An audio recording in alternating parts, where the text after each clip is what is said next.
Salut à tous, aujourd'hui ICPTV est allé à la rencontre des étudiants pour connaître leur avis sur la société de consommation, leur mode de consommation dans le cadre de la conférence de Prends-en de la graine.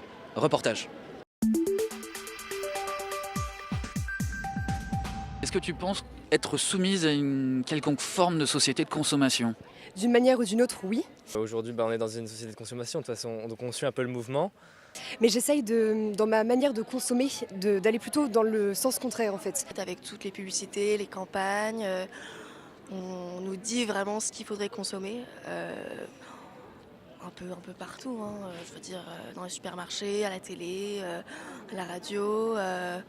Que ce soit de façon consciente ou inconsciente, on est forcément soumis à un moment ou à un autre, non pas au diktat de la publicité, mais à une certaine influence effectivement des publicitaires sur nous. Moi, c'est une forme d'assujettissement auquel je ne veux absolument pas adhérer. Dès qu'on voit une marque à la télé, etc., on a envie justement de s'approprier cette marque. Je ne vais pas, par exemple, acheter le nouvel iPhone parce que je suis bombardé de pubs dans le métro ou autre qui me vantent ses mérites hypothétiques. Je pense que ça affecte plus, je sais pas, les ados, enfin, les gens de plus jeune âge. En fait, ça empêche les réseaux directs de consommation de se développer. Alors comment on fait pour échapper un peu à cette forme de consommation? La majorité de mes vêtements sont des vêtements achetés d'occasion. Et donc du coup, j'essaye de ne pas m'inscrire dans cette dynamique de surconsumérisme ambiant, mais plutôt de réfléchir et de consommer intelligemment. Tu fais tes courses? Personnellement, ouais. Tu consommes bio?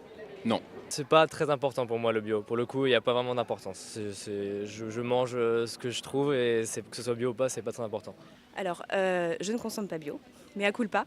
Mais je pense que la démarche est la bonne. Nous, on consomme bio dans ma famille et on essaie de voir la provenance des produits qu'on consomme. Voilà, moi, je me contente d'aller au supermarché, je prends ce dont j'ai besoin, j'essaie de manger le plus sainement possible. Après, effectivement, il faudrait plus s'orienter vers des marchés bio. Quand même, avec du recul, je crois qu'on commence tous à faire un peu plus attention à ce qu'on mange. Tout ce qui est fruits, j'essaie que ça vienne plutôt proche, bio au mieux, et sinon en France ou proche de la France. Que ce soit par exemple que je mange des produits venant de France ou venant de l'étranger, enfin ça, moi je m'en fiche un peu pour le coup. Ça dépend, la tomate espagnole, si elle est fabriquée dans un vrai producteur espagnol qui les a fait mûrir au soleil, alors que la tomate française, elle est égorgée de soleil, infrarouge, machin, je sais pas quoi, d'usine, truc, non, j'achèterai pas la tomate française. Pour des raisons financières ou juste... Absolument pas. Ah non, c'est comme ça, je fais pas vraiment attention en fait. Forcément, quand on est étudiant, c'est pas si facile que ça, puisque ça a quand même un prix.